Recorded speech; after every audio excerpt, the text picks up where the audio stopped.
Ihr habt wahrscheinlich mit jemand anderem gerechnet. Aber heute ist das Schicksal nicht auf eurer Seite. Denn da müsst ihr mit mir Vorlieb nehmen. Und ich kann auch.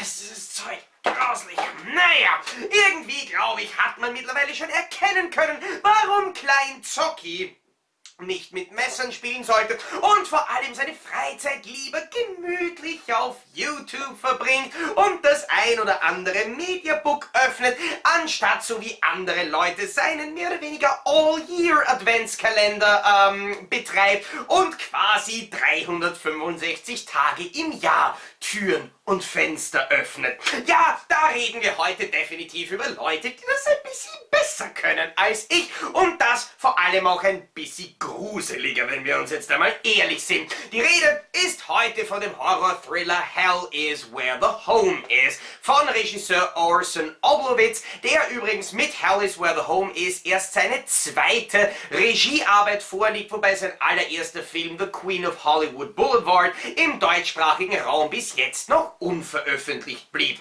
Aber das ist wahrscheinlich der Film aus seiner Filmografie, der euch wahrscheinlich auch ein bisschen mehr interessiert. Immerhin wird der Film zwar die meiste Zeit als Home Invasion Thriller bezeichnet, ist aber meiner Meinung nach eigentlich deutlich mehr. So bietet der Film einige durchaus bekannte Gesichter, die bekannteste wahrscheinlich Janelle Paris, die Mona aus der bekannten Serie Pretty Little Liars, aber was mir bei dem Film ganz besonders deutlich auffällt, ist, dass Orson Oblowitz ganz offensichtlich ein Fan des italienischen Kinos ist. Ganz besonders seine Inspiration von Dario Argento wird in einigen Szenen mehr als nur offensichtlich. So schafft es Oblowitz bereits in den ersten Szenen eine wirklich hervorragende Kameraarbeit zu inszenieren. Die Szenen, die Bilder, die Einstellungen von Hell is Where the Home is sind einfach wunderschön, was natürlich dann gegen Ende des Films immer noch besser wirkt, wenn das, was die wunderschönen Einstellungen zeigen, dann im Endeffekt tatsächlich alles andere als wunderschön wieder ist. Genauso wie das, was ich manchmal mit meinen Händen mache. Naja.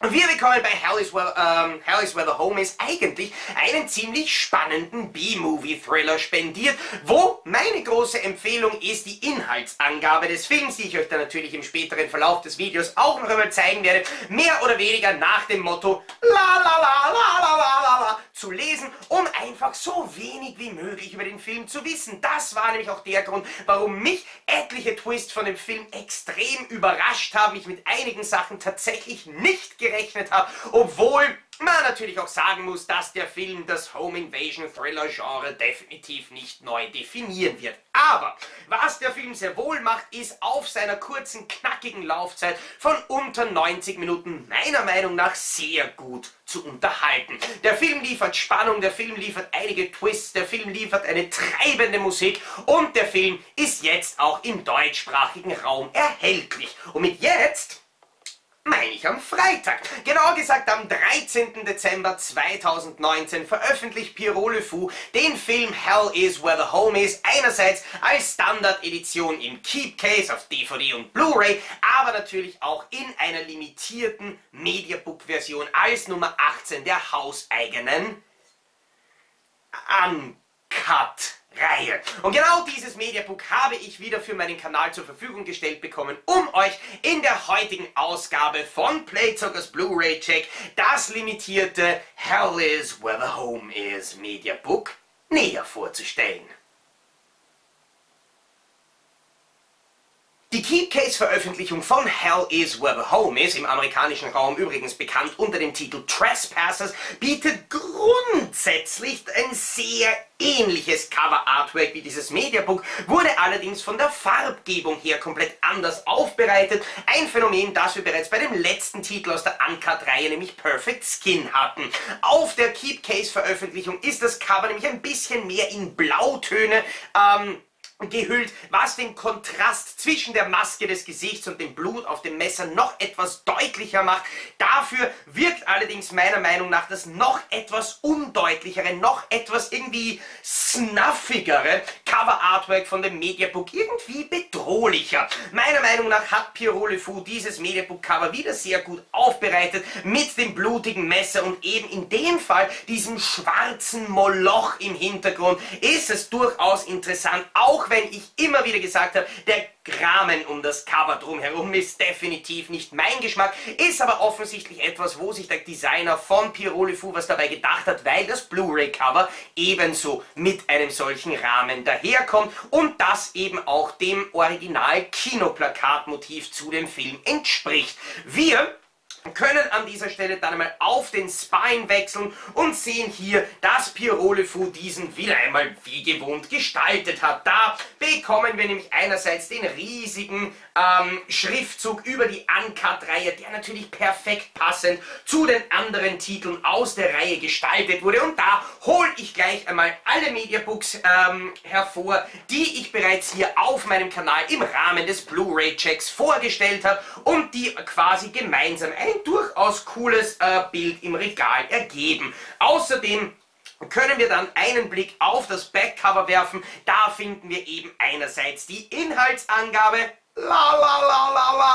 andererseits dann natürlich auch ein weiteres, wirklich cooles Bild, wo man eben quasi sieht, wie die Gangster auf die Tür zugehen, ein paar Zitate bzw. die technischen Details und sonstigen Informationen rund um diesen Release. Beispielsweise bekommen wir ganz rechts unten auf dem Backcover dann noch ein Feld oberhalb des EAN-Codes, wo die eigene individuelle Limitierungsnummer von den insgesamt 3000 Stück des Mediabooks aufgedruckt ist. Dann können wir mal einen Blick nach innen werfen. Da wartet beispielsweise bereits das Poster auf uns. Eine weitere Standardbeigabe bei den Mediabooks von Pierrot Le Fou. Finde ich das immer wieder absolut genial, weil man für die Poster immer alternative und in den meisten Fällen absolut coole Artworks ausgreift. So beispielsweise auch hier eine interessante Vermischung aus dem eigentlichen Hauptcover und Frontcover-Artwork von dem Mediabook, zahlreichen Charakterporträts von den Hauptdarstellern, beziehungsweise die wirklich absolut bösartigen, aber auch genialen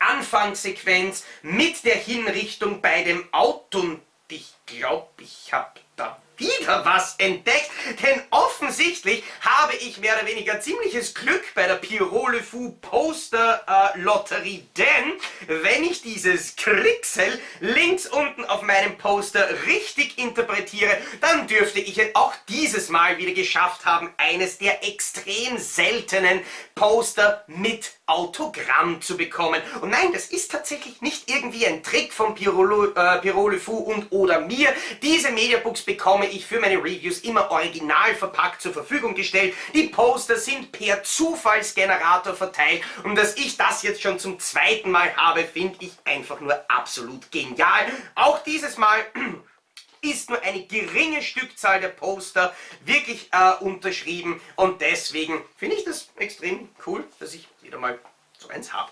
Wir können dann einmal weiterschauen, finden standardmäßig auf der linken Seite vom Mediabook die DVD mit einem recht interessanten und bösartigen Motiv, das man eigentlich ein bisschen so auf die Seite drehen sollte, was mich außerdem ein bisschen an George A. Romeros Dawn of the Dead erinnert und dann außerdem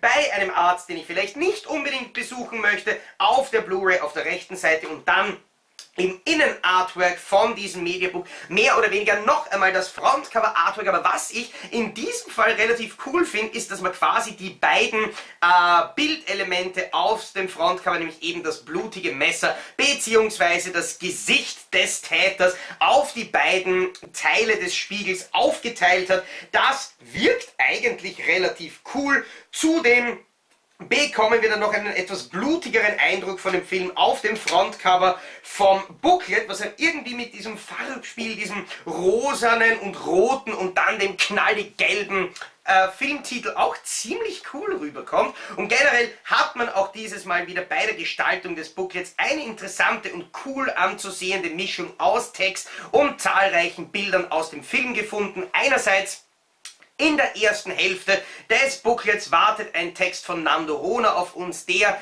eben auch einige interessante Vergleiche zu den ganzen Home Invasion Klassikern oder eben auch anderen Inspirationsquellen des Regisseurs zieht. Und dann im zweiten Teil des Booklets darf dann der Regisseur Orson Oblowitz persönlich zu Wort kommen, weil ein Interview von Leonard Elias Lemke, das ursprünglich für das Deadline-Magazin geführt wurde, ebenfalls noch im Booklet von diesem Mediabook zu finden ist. Zu guter Letzt können wir noch einmal einen kleinen Blick auf diesen beilegenden Werbeflyer werfen. Das sehen wir nämlich eben mit eines, abgesehen halt von den nicht freigegebenen Titeln, das komplette Pierrot Le Fou Mediabook Regal. Und das muss ich wirklich sagen, mit diesem immer gleichbleibenden und wirklich sehr schön rein geprägten Spine-Design hat diese Reihe definitiv auch immer noch einen sehr prominenten Platz in meinem Regal, und ich finde es einfach als Sammler von einheitlich gestalteten Reihen absolut wundervoll, was Pierrot Le Fou mit dieser Reihe hier weitermacht.